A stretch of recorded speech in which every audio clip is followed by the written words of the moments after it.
কলকাতা টিভিতে আপনাদের সকলকে স্বাগত। আপনাদের সঙ্গে রয়েছে আমি অঙ্কুর। আপনারা সকলেই জানেন আজকেই কেন্দ্রীয় শিক্ষামন্ত্রীর পদ থেকে পদত্যাগ করেছেন ধর্মেন্দ্র প্রধান। দীর্ঘদিন ধরে যে প্রশ্ন ফাঁস কাণ্ডের জেরে জান্তার মন্তরের সামনে ককরোচ জনতা পার্টির যে তাদের যে কর্মসূচি চলছিল, আন্দোলন কর্মসূচি, সেই আন্দোলন কর্মসূচির জেরেই শেষ পর্যন্ত আজকে পদত্যাগ করেন ধর্মেন্দ্র প্রধান এবং তারপরেই কেন্দ্রীয় সরকারের পক্ষ থেকে এই ধর্মেন্দ্র প্রধানের পদত্যাগপত্র প্রধানমন্ত্রী গ্রহণ করেন এবং সেই পদত্যাগপত্র যায় রাষ্ট্রপতি দ্রৌপদী মুর্মুর কাছে। দ্রৌপদী মুর্মু তার পদত্যাগপত্র গ্রহণ করার পরেই কেন্দ্রীয় সরকারের পক্ষ থেকে নতুন কেন্দ্রীয় শিক্ষামন্ত্রীর নাম ঘোষণা করে দেওয়া হলো।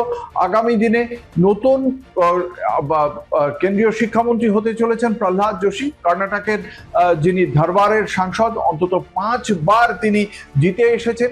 শুধুমাত্র শিক্ষা মন্ত্রক নয়, তার পাশাপাশি আরো বেশ কয়েকটি মন্ত্রক রয়েছে তার অধীনে। যে সমস্ত মন্ত্রকগুলো রয়েছে সেগুলো আপনাদের জানিয়ে রাখি।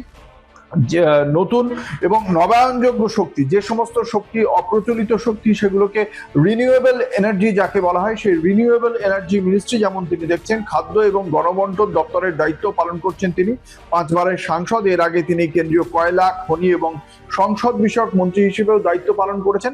তিনি এমন একটা সময় কেন্দ্রীয় মন্ত্রী হচ্ছেন, সেই সময় আপনাদের অবশ্যই মনে থাকবে যে শিক্ষা মন্ত্রণালয়ের পক্ষ থেকে ব্যাপক একটা সংস্কার বাস্তবায়নের পথে এগিয়ে এসেছে। একদিকে ন্যাশনাল টেস্টিং এজেন্সির পুনর্গঠন, ইতিমধ্যেই 47 জন আধিকারিককে তাদেরকে বরখাস্ত করা হয়েছে। এছাড়া প্রশ্ন ফাঁস বিরোধী কঠোর ব্যবস্থা, 2027 সাল থেকে নিটের জন্য কম্পিউটার ভিত্তিক যে পরীক্ষা, সেই ব্যবস্থায় পরিবর্তনের কথা ভাবছে কেন্দ্রীয় শিক্ষামন্ত্রী প্রহ্লাদ যোশীর হাত ধরে। শিক্ষামন্ত্রকে এই সমস্ত পরিবর্তন কিভাবে হয় আগামী দিনে, সেদিকে আমাদের তাকিয়ে থাকতে হবে।